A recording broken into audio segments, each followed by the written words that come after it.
Assalamualaikum warahmatullahi wabarakatuh. Nama saya Reni Mardisa, mahasiswa Teknik Pertanian Universitas Syah Kuala. Kali ini saya akan menjelaskan tentang uji organoleptik, yaitu mata kuliah Fisiologi dan Teknologi Pasca Panen. Definisi dari organoleptik. Organoleptik adalah pengujian yang didasarkan pada proses penginderaan. Penginderaan diartikan sebagai suatu proses fisiologis, yaitu kesadaran atau pengenalan alat indera akan sifat-sifat benda karena adanya rangsangan yang diterima alat indera yang berasal dari benda tersebut.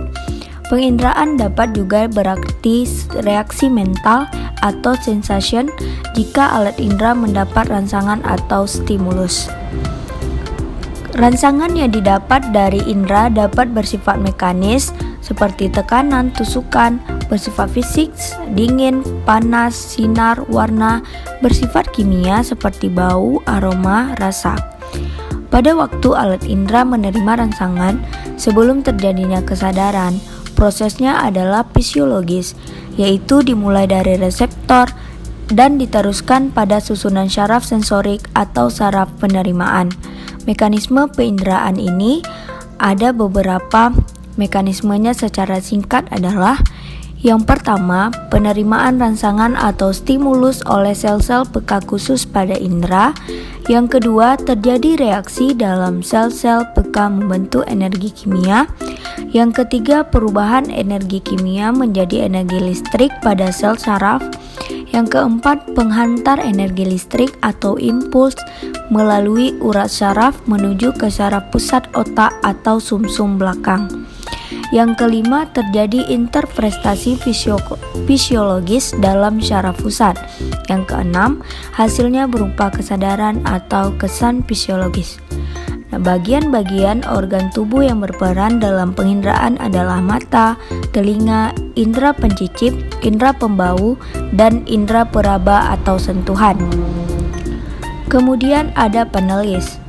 Panelis itu adalah untuk melakukan penilaian organoleptik diperlukan panel. Dalam penilaian suatu mutu atau analisis sifat-sifat sensorik suatu komoditi, panel bertindak sebagai instrumen atau alat. Panel ini terdiri dari orang atau kelompok yang bertugas menilai sifat atau mutu komoditi berdasarkan kesan subjektif. Orang yang menjadi anggota panel disebut panelis. Macam-macam panel. Yang pertama ada panel perseorangan, ada panel terbatas, panel terlatih, panel tidak terlatih, panel konsumen, dan panel anak-anak. Urutan penyajian contoh juga dapat mempengaruhi nilai panelis terhadap contoh.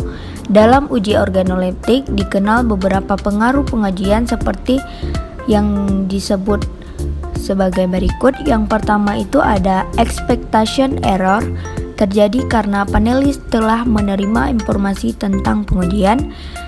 Yang kedua, convergent error, panelis cenderung memberikan penilaian lebih baik atau lebih buruk apabila didahului pemberian sampel yang lebih baik atau lebih buruk. Yang ketiga, stimulus error, terjadi karena penampakan sampel yang tidak seragam sehingga panel ragu-ragu dalam memberikan penilaian. Yang keempat, logical error, mirip dengan stimulus error, di mana panelis memberikan penilaian berdasarkan karakteristik tertentu menurut logikanya. Yang kelima, halo effect, terjadi karena evaluasi sampel dilakukan terhadap lebih dari satu faktor sehingga panelis memberikan kesan yang umum dari suatu produk. Yang keenam, efek kontras, pemberian sampel yang berkualitas lebih baik sebelum sampel lainnya mengakibatkan penilaian panelis terhadap sampel yang berikutnya lebih rendah. Kemudian kesimpulannya dari pengujian organoleptik ini adalah: pengujian organoleptik adalah suatu pengujian yang didasarkan pada proses penginderaan. Penginderaan diartikan sebagai suatu proses fisiologis, yaitu kesadaran atau pengenalan alat indera akan sifat-sifat benda karena adanya rangsangan yang diterima alat indera yang berasal dari benda tersebut. Terima kasih. Wassalamualaikum warahmatullahi wabarakatuh.